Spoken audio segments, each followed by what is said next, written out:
Հազարան բլբուլը, երիտասարդության հուշարձանը, կժով աղջիկը, սրնգահարը, Մհեր Մկրտչյանի հուշարձանը և Վանաձորի բակերում ու հրապարակներում տեղադրված շատ այլ քանդակների հեղինակը Արամ Մարգարյանն է։ Վանաձորցի քանդակագործը նշում է իր 75-ամյա հոբելյանը։ Արամ Մարգարյանի ձեռագիրն անմիջապես ճանաչելի է, կարծր նյութի մեջ թաքցրած նուրբ զգացմունք, ձևի մեջ հոգու շարժ։ 72 թվին դարձա նկարիչների միության անդամ։ Այդ օրվանից մինչև հիմա ես աշխատում եմ, անընդհատ ստեղծագործում եմ,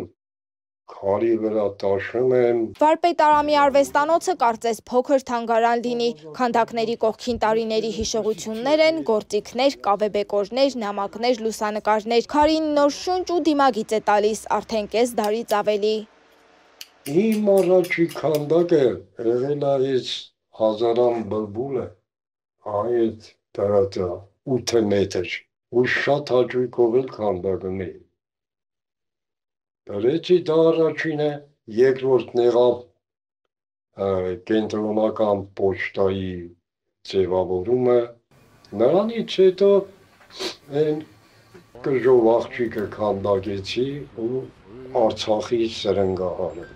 Ու աշխատում եմ, որ եկող տարի մի հատ անհատական ցուցահանդես բացեմ։ Վարպետի համար թանկ գործերից մեկը, այդպես էլ թղթի վրա մնացած Մեսրոպ Մաշտոցի քանդակն է։ Հուշարձանը պետք է կանգնեցվեր Վանաձորի բազում թաղամասում։ Մաշտոցի այդ բարձրությունը պետք է լիներ 16 մետր։ Բազալտի վրա։ Դրա էսքիզները ես ներկայացրեցի քաղսովետի ժամանակ։ Դրա համար ահագին գումարները ստացվել է։ Անցաշխատանքի արդեն դե պատրաստ է եղավոճի մոդելը, ոնց պետք է մեծացվի, ինչ արվի։ Ու մեկ էլ հանկարծ այդ հեղափոխությունը ընկավ մեջ։ Ընկավ մեջ և այդ գործը դադարեց։ Քանդակագործն արդեն ստացել է իր ամենամեծ նվերը, նրա գործերը շարունակում են ապրել ու ապրեցնել քաղաքը։ Վարպետի 75-ամյա ստեղծագործական ուղին պատմություն է քարի, քաղաքի ու մարդու մասին։ Իմ ամենահանգստությունը այն է, որ ասենք քաղաքում դրած գործերը կմնան։ Սրանք կարող է, ես ինչ անեն, բայց քաղաքինը կմնա ու կմնա։